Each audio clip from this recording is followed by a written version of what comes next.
Welcome to the second hour of Turning Hard Times into Good Times. I'm your host, Jay Taylor, and I really want to thank you for coming back to listen to this second hour. I also want to thank our sponsors for today's show. They are Caden Resources, Avino Silver and Gold Mines, Columbus Gold, Cornerstone Capital, and Wellgreen Platinum.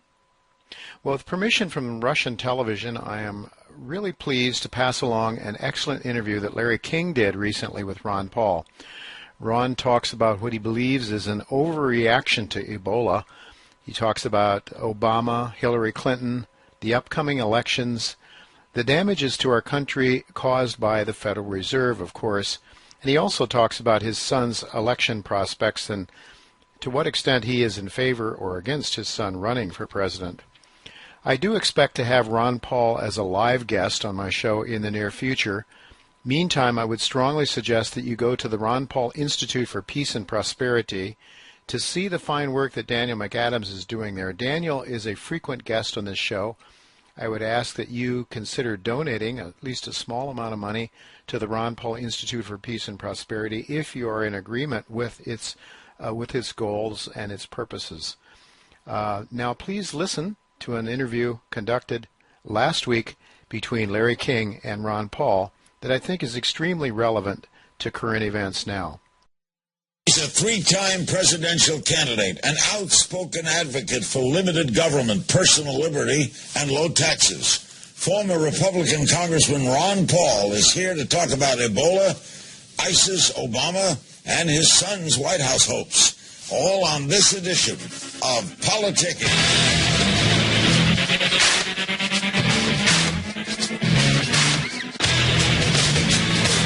Welcome to Politicking. I'm Larry King. Joining me from Clute, Texas is one of my all-time favorite guests, former Congressman Ron Paul, who made White House bids twice as a Republican, once in 1988 as a Libertarian Party candidate. And he's the founder of the Ron Paul Institute for Peace and Prosperity and the Ron Paul Channel online. That's a great show, by the way. He joins us from Clute, Texas. Ron is a physician. What are your thoughts on the story everyone's talking about, the Ebola outbreak? Well, right now I'm concerned about the hysterical reaction that we're getting. I think it's very, very serious and obviously of a concern for everybody. But I was saying the other day that if we have another breakout and have another case and have the second case of Ebola that originated here in the United States, the headline will say, Ebola has increased by 100%. In other words, I think it's very important, but I think it's way overblown. I think in comparison to other things, I think there's some other medical things that we ought to worry about. I mean, tuberculosis is still a very serious illness. We have over 500 people die every year, but we're not talking about. We still have 15,000 people a year die from HIV, and that's pretty bad, and that's an epidemic. So right now, I think the concern is overblown. I hope I'm right on this, and I hope it is contained, but it certainly is in the news. There's no doubt about it. Your son, the Senator Rand Paul, said, and others are accusing U.S. authorities of downplaying the Ebola situation. Your son criticized President Obama for sending troops to Liberia, the epicenter of the Ebola outbreak in West Africa. He says it's possible they could carry the disease back to the United States. Is your son overreacting? I don't think so, because I agree with him about sending troops over there. You know, it seems like we're such a militant country. We get ourselves into all kinds of troubles economically and on foreign policy, and always the answer is military, and drop some bombs and do this. And it just all of a sudden have a medical crisis in Liberia, and all of a sudden we send 3,000 troops, and they're supposed to solve this problem. I think that's really weird, and I don't think it means anything at all. I think, if anything, it could increase the chance of things being spread. In recent comments, the Center for Disease Control and Prevention, the chairman of that, the head, Thomas Frieden, said, in the 30 years I've been working in public health, the only thing like this has been AIDS. You agree with that? Yeah, well, to a degree, but I think that if he thinks it's as serious as AIDS, maybe someday we might look back and see it. But right now, I don't think it comes anywhere close. That's a epidemic. I mean, we're still losing 15,000 a year, and it's really controllable if people understand exactly how AIDS is spread. But it seems like we're not allowed to lecture on that. So, and before there were a lot more than 15,000. I mean, I think it's over 600,000 people died from AIDS. So I think it's way premature to compare Ebola with AIDS. But the danger is if somebody's going to say, oh, well, you're downplaying the danger. No, I think all illnesses are dangerous. I think tuberculosis is very dangerous. I think any one of us is much more vulnerable in getting on an airplane with somebody with a cough and catching tuberculosis than we are catching Ebola. And people don't put it in that same perspective. So, Ron, if you were running a television network, you wouldn't be covering it as much as the networks are? Yeah, I might cover it because it's in the news, but I might be trying to quiet people down and put it in a proper perspective and not have people panicking over it, because sometimes that causes things to go wrong, especially in medicine. Larry, I remember we had a sort of a panic type situation in 1976, right after I was first elected to Congress in a special election, and it had to do with the flu breaking out, and President Ford said we have to inoculate everybody. Two of us voted against it. Another doctor and myself. It turned out a lot more people died from the flu shots than they did from the flu. The flu was a fluke. So that taught me a lesson. Be a little cautious. Have a proper perspective. Do what you have to do, but don't panic. Right now, I think the panic is much more dangerous and will cause more harm than the disease itself. Have we made too many cuts in the public health system? Budget cuts dropped for the CDC from $6.5 billion to $5.9 billion. Senator Warren of Massachusetts said, we're spending now billions of dollars in emergency response instead of spending money in advance for more research for this kind of problem. You agree with her? No, I don't, because I don't think sending the Army and spending more money is the answer to this. There's one firm over there in Liberia that has 80,000 workers, and they're very protective. They have had 3 cases. They do all the quarantining right now, and they have a special interest, a humanitarian interest. They have a financial interest, and they only have 3 cases out of the whole thing, and they've taken over completely and totally because they all live in one community. So I would say, the market is still worthwhile thinking about. And if we look at the dependency on government, how dependent should we be on the government to provide safety and security, from our foreign policy and keep us out of wars? How good are they at providing privacy for us? They can provide secrecy for government and no privacy for us. So I don't like to depend on a government that I have so little faith in. But Senator Warren is saying we should be doing more in research than in after-the-fact spending. Yeah, I think so, and that's why you should get out of the way and let the companies do it. But research, we always put a roadblock in it. Right now, there are experimental drugs, and believe it or not, they're not allowed to use them unless they get special permission from the food FDA. And why should you and I have to get special permission from the government to allow somebody to use an experimental drug? Also, the drugs have been delayed getting on the market. Who knows, without an FDA, we might have had a drug on the market, but it's very, very costly to go through the process. So I think in many ways the government obstructs and prevents these from happening, and I resent the fact that somebody who's dying from cancer or an infection has to go and get bureaucratic permission from the government to say, yeah, I want to take a risk. That should be between the doctor and the patient. I've often admired you so much. During your long career, have you ever felt like Don Quixote, that you were swinging at windmills and they're not listening? Well, I never quite thought of it that way, but I think I sort of assumed that nobody would listen, and for that reason, I was surprised when I got a few people to listen. All of a sudden, in the last 8 years or so, all of a sudden the campus young people have had an intense interest, and I thought, hey, I didn't expect this. I thought I should, if I believed in something, I should tell the people in my district what I believe in and vote that way and see if I could get reelected and set a standard, and maybe someday in 50 years from now, somebody will say, I wonder who that guy was. So I'm very surprised. I'm very surprised that a few people have looked more carefully a lot sooner.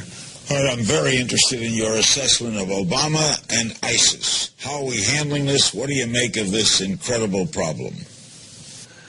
Well, I think he's handling it very poorly because, bombing 7 Muslim countries doesn't win friends and influence people. That tends to get people pretty angry at us. And I think there's always the radicals within all the religions, and if you stir them up, they are going to strike back.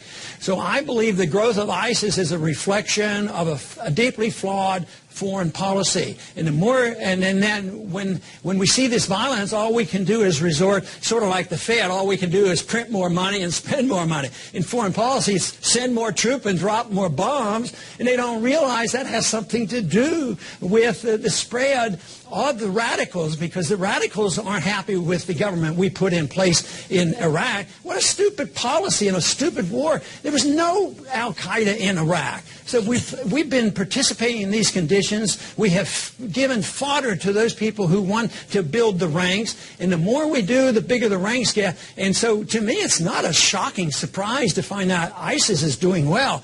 And they could not have this success unless they're getting some support from the people in these villages. I mean, how can 20,000 people take over a country unless they're getting some support? Right. So I would say that deeply flawed foreign policy contributes to our problems there. Agreed. And let's say the war in Iraq was a terrible mistake. But now what do you do?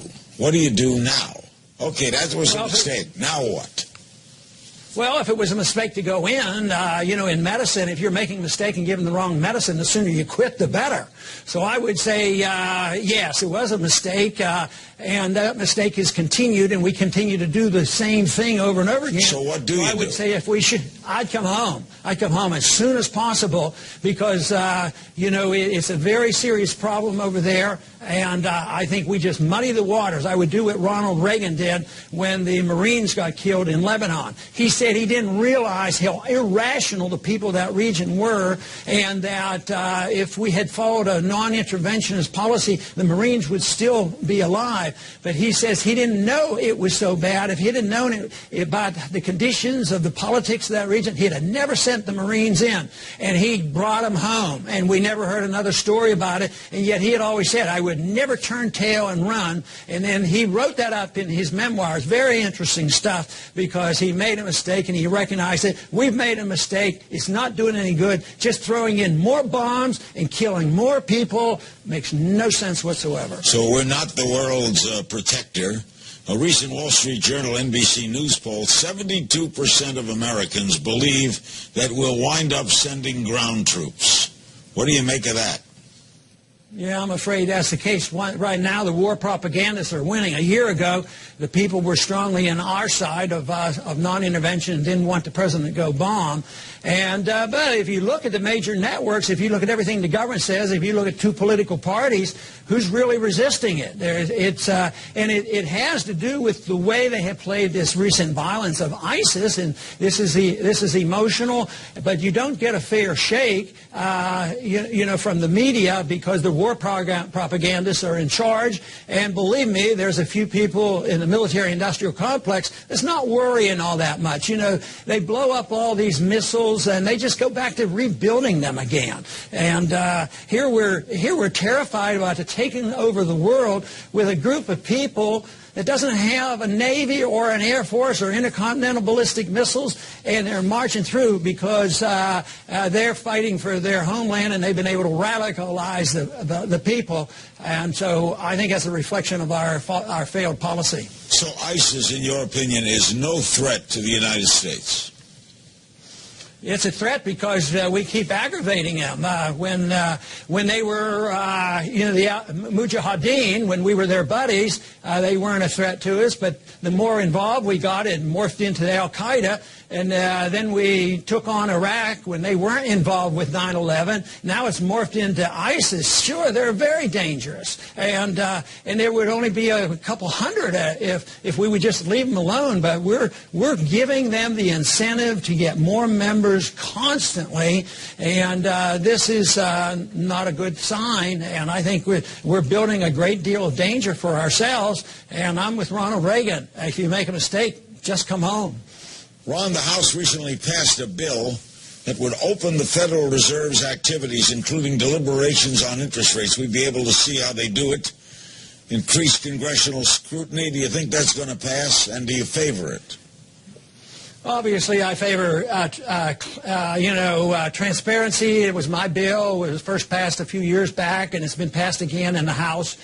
But there was a time when Harry Reid was super supportive of auditing the Fed and knowing what they were doing. But now that he could do something about it, now he has backed off. But about 80% of the American people believe in transparency. They're not going to agree with me on what should be done with monetary policy. But the people say, yes, we ought to know. And this is a consequence of what happened on the bailout. They weren't dealing with about $1 billion that, or less than $1 trillion that the Congress was dealing with. They've dealt with $15 trillion to bail out other countries, other central banks, and other banks around the world.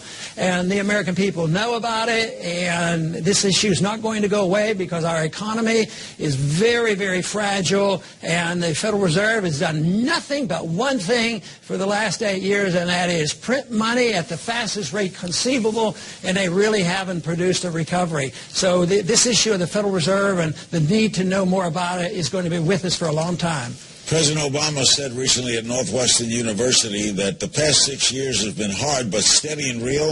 And as he said, it's indisputable that our economy is stronger today than it was 6 years ago. You agree?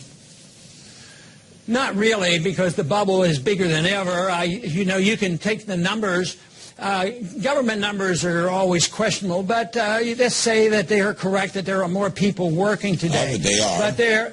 But there are more people in the workforce unemployed. 62% of the workforce is employed. That means more than 37% of the people are unemployed. And these new jobs that we just got recently, amazingly, it was people over 54. They were older people, and they were minimum wage jobs. And the people just getting out of college from 24 to 55, they lost 10,000 jobs. There's something really mixed up about it. So, no, there's no true economic growth. Right now, we're seeing a little bit of our money coming back because we've been in a negative balance and a trade deficit. We spend a lot of money in China. They have a lot of cash in the bank. Guess what? They're buying up Detroit right now. So, yes, there's something big going on in the economy, but I think we're very, very vulnerable for a continuation of the downturn. And though the government statistics say we're out of recession for half of the population and the middle class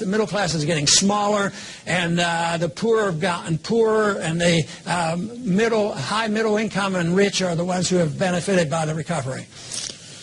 Ron, recently you said that even though it ultimately failed at the ballot box, the campaign for Scottish independence should cheer supporters of secession movements springing up around the globe. Do you would favor secession movements in the United States? Well, they ought to all be legal. I mean, they were soon to be legal when our Constitution was passed. Nobody would have joined the Union if there was a phrase in there that said, once you sign on, you can never leave the Union. There would have been one colony that would have signed in. And the secessionist sentiment has been around a long time. I mean, it's been up in Vermont even before the Civil War. But the important thing is not the secession as much as the right to secede. You know, if you can't leave somebody's house, you're a prisoner. If you can't leave a job, you're a slave. And if a smaller unit of government can't leave, and then you have a dictatorship. So the whole issue is if a state had the right to leave, the federal government would be a little bit give a little bit more deference to the states. Right now, there's a fight to overcome the state or the federal government take over, say, on the drug laws. The states are acting on their own. So I think the right of secession would have held in check the size and scope of the federal government. So you'd have been opposed to Lincoln in 1860? Yeah, like Lysander Spooner and a few other very, very liberal-minded people that were strongly opposed to it. No, the right of secession should be there. All units of government, should be able to. I mean, what did we do in World War I? We went into World War I, and what we wanted was self-determination, and we wanted to take over, and yet we gave self-determination. Yeah, sure. We went into the Middle East. We took over the Middle East, and we drew those lines in the Middle East, and we're still fighting over those artificial boundaries, and that is not self-determination. I would say for the Middle East, self-determinations would mean that the Kurds have a right to Kurdistan. Allow them to have their homeland, and that's the way it should be around the world. But you wouldn't have supported slavery. Obviously not. But most Americans are enthusiastic about independence. What does independence from the British Empire mean? How can anybody be against it? And what about the breakup of the Soviet Union? That's fantastic. That was, to me, the greatest miracle of the 20th century. All of a sudden, this huge, dictatorship empire just disintegrated because people exerted their right to leave. And I think, yes, secession and independence is a proper role. Let the people. This is a perfect solution for Ukraine. Why can't the Russian Ukrainians and the European Ukrainians just have an agreement? We'll be friends. We'll trade. We might even call ourselves Ukraine, but we want independent-minded people running our local government. Why do that, people to me, fear would that? be a wonderful. Pardon me? Why do people fear that? Why do people fear other people being free? Well, I think they don't allow it. They don't allow it because of there are certain small minority people who like to have the authority over others. They just delight. They're authoritarians. Yeah. Other times it's money. Oil and different things and finances. There's always some reason for it. But I think the people generally are for the smaller units of government and allowing groups to get together and be independent. But the stronger the government, the more resistance there is to the breaking up of a major union. There for a while, when the Soviet system was going, I mean, you tried to break off Czechoslovakia or Hungary, you were met with brute force. Yeah. But finally they weakened, and it was no longer an issue. Do you encourage your son to run for president?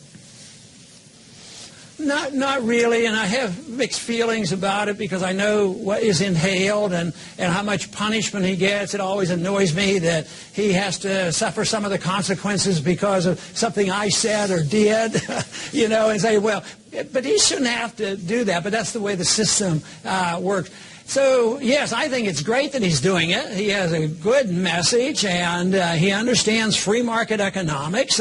And I just think that it's doing a world of good. But I also know the power and the strength of the establishment, and it's a tough road to hoe, I'll tell you that. But I would never have discouraged him from doing it, just like I didn't say, Rand, I really want to see you go to med school and be a doctor, but I never discouraged him and was delighted when he did go to medical school and become an ophthalmologist. Would you campaign for him if asked? If he chooses for me to go doing that, I campaign for him all the time because the message of liberty is his and the message of mine is liberty, and that's all I do all my life. For as long as I can remember, that's been my goal. What do you make of this whole political situation now in America, this incredible rift between both sides, the Tea Party, the Republican Party, the Democratic Party? You can't get anything passed. People hate each other. What do you make of that? Well, first, I think it's a sign of the economy. They're running out of money and running out of ideas, and we're a bankrupt country, and we have a foreign policy that's unmanageable. But I take a little different position on this because I think on the big things, they're too close together.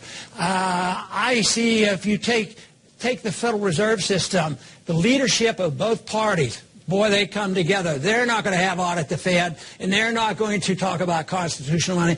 What about foreign policy? How about leaving the Congress here just a month ago? John Boehner and Reid got together and said, we're going to have an omnibus bill. We're going to put the money in here. We're going to give the president money for Syria. And they're both interventions. They're both for the war. So sometimes I would say there's too much bipartisanship. But I think the bickering is real. I think it's over power and special interest, and they're fighting over that. But I think it's because we're not rich like we were in the 1950s. They didn't have to worry about future. We had a positive trade balance, and we were the powerhouse of the world. But now, economically and militarily, believe it or not, I believe we're going to be threatened, and financially we're in bad shape. So I think that there's some restraint on the politicians in Washington, and that's what they're fighting over. You expect any big changes in the midterm elections? Philosophically, probably not. Partisan-wise, yes, there'll be some changes, but, too often I was sort of rooting for Obama's more peaceful foreign policy, and he was going to be a better civil libertarian, but that didn't materialize. So I think that kind of thing can happen. Do you think, what would people think if Republicans have more control? They're going to all of a sudden have a balanced budget? People don't believe that. They're going to want to spend 10 times as much money on the military as Obama. Obama's getting beaten up because he doesn't spend enough. And here the constitutionalists and the libertarians say, hey, maybe he should do what he said. He just won the Nobel Peace Prize, for goodness sake. So I would say that I'm cautious in my predictions of having the revolution. I'm waiting for the real revolution, the intellectual revolution, and it's coming. Do you think Hillary will be formidable if she runs? Oh, sure. Sure, the media will love her. But she'll get beat up, too. What kind of president do you think she'd be? President? Well, I think I would think she'd be pretty average, pretty mediocre, and pretty much for war, and pretty much for welfareism, pretty much for deficits, pretty supportive of the Federal Reserve, and loving the military-industrial complex. But that's what we've been having, so I don't think she would provide any change whatsoever in a positive sense. Why do you think your appeal is so great among the young? Well, first they tell me, I ask the question all the time, and they say, well, we know you're telling them the truth. And that's nice to know.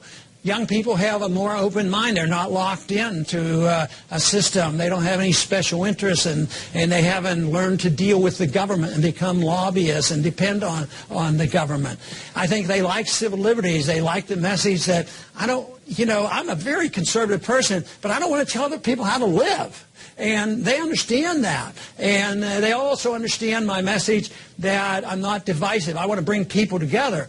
You and I might not agree on how we want to use our liberties, but we can agree on what liberties should be. So liberals and conservatives and progressives should come together as long as we don't use force against somebody else. That is very appealing to young people, and the peace message, very powerful with young people. And even though the wars continue, there was another statistic out that the young people, 70-some%, don't want any part of this war, as well as our soldiers. They did a poll with our soldiers. They don't want to put troops over there either. So young people are especially open to these ideas. Does that make you more optimistic than pessimistic about the future? I'm more optimistic. I'm pretty much, yeah. But on the short run, I think the economy must go through the ringer. You have to liquidate debt, and you have to get rid of malinvestment. And since they won't allow that to happen for political reasons, it'll happen for, just economic reasons, and we will go through that. But no, I think the young people encourage me a whole lot. They're studying free market, Austrian economics. They're understanding monetary policy. They like civil liberties, and they don't like war. And I still go to the campuses as much as I can, and the receptions are very good, and that makes me an optimist. Ron, you're always a great guest. Always great seeing you. Thanks so much. You're welcome, Larry. Nice to be with you.